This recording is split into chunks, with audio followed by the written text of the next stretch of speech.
I promise you, like there was one time when the two of us were sitting in a booth in a diner talking about false eyelashes and how much we miss them and how much we love them.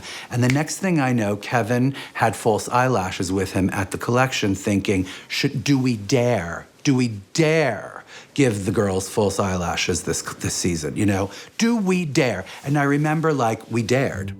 And you know, people's shows are late now because someone's late to the front row. Our shows were late because we were installing individual lashes. It was insanity. Like, the show was so late because of these eyelashes.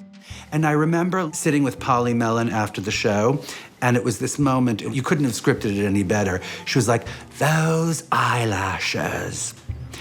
Those eyelashes. You know, you thought she was gonna like hit me or something. And she was like, those eyelashes erased everything. You know, it was like, oh, you liked it, because I couldn't tell.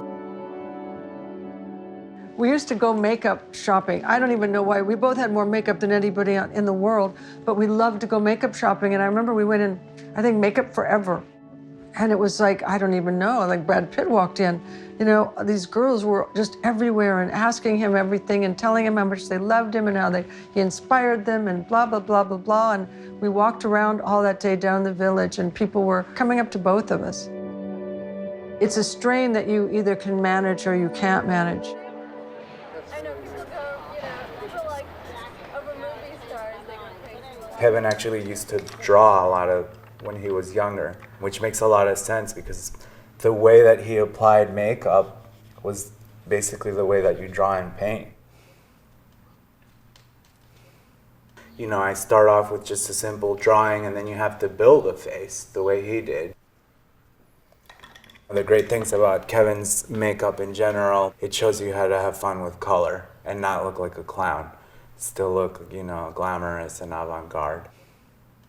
There's always a story being told through color.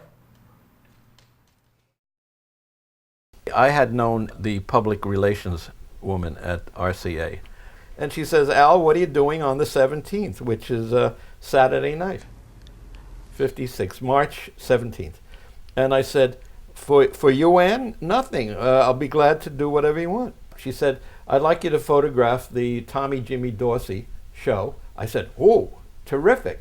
Tommy Dorsey's one of my idols. I was a big band type guy. She said, no, not Tommy Dorsey. I want you to photograph Elvis Presley. Long silence. Elvis who? Elvis Presley. We just signed him a couple of months ago. I said, well, never heard of him. She said, well, I hope you will. In the back of the Mosque Theater in Richmond, Virginia, it takes maybe a fraction of a second, and next thing you know, it'll be beachwear.